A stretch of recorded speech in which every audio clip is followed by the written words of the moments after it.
Carmela Palumbo, direttrice dell'Ufficio Scolastico Regionale. Ormai manca pochissimo alla riapertura delle scuole anche in Veneto. L'indicazione è stata di riaprire al 50% in via prudenziale. Quali sono le attese e le preoccupazioni per questo che è comunque un nuovo esame per la scuola?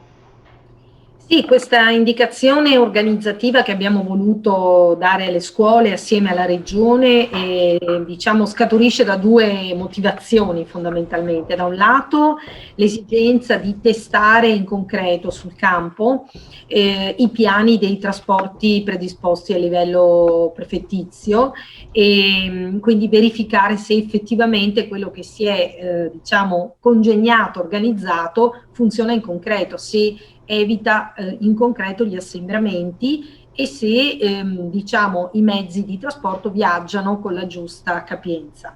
Dall'altro lato c'è un'esigenza che ci è stata anche manifestata dalla direzione prevenzione della Regione del Veneto, cioè di poter fare una mappatura di quello che sarà l'andamento epidemiologico all'interno delle scuole partendo da una percentuale però fissa. Se ogni scuola avesse stabilito una sua in autonomia una sua percentuale di presenza dal 50 al 75%, non avremmo avuto una base di calcolo chiara e uniforme su tutto il territorio. È un test tutto sommato, però è anche una possibile modalità operativa perché non sappiamo ancora quello che ci attende e aspettiamo anche di capire cosa succederà sul versante delle varianti che sembrano molto più contagiose, ovviamente è stato detto, soprattutto purtroppo nelle generazioni più giovani.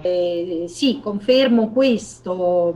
Ovviamente quello che a noi interessa di più sul fronte scolastico è, come dire, iniziare con un format, reiniziare, diciamo così, con un format che il più possibile, quindi con un modello organizzativo che il più possibile le scuole possano mantenere fino al termine dell'attività didattica, cioè fino al 5 giugno, senza dover diciamo, subire ulteriori chiusure o situazioni di questo tipo. Insomma. Abbiamo un dato molto basso per quanto riguarda invece i doppi turni, che era una delle ipotesi sul piatto. Sì, noi sostanzialmente non abbiamo situazioni di doppi turni intesi come turni di mattina, turni di pomeriggio, che sono troppo disagevoli per gli studenti, per le famiglie e per gestire proprio l'organizzazione della vita quotidiana di questi studenti. Solo in due realtà abbiamo fatto alcuni scaglionamenti di orari in ingresso e in uscita.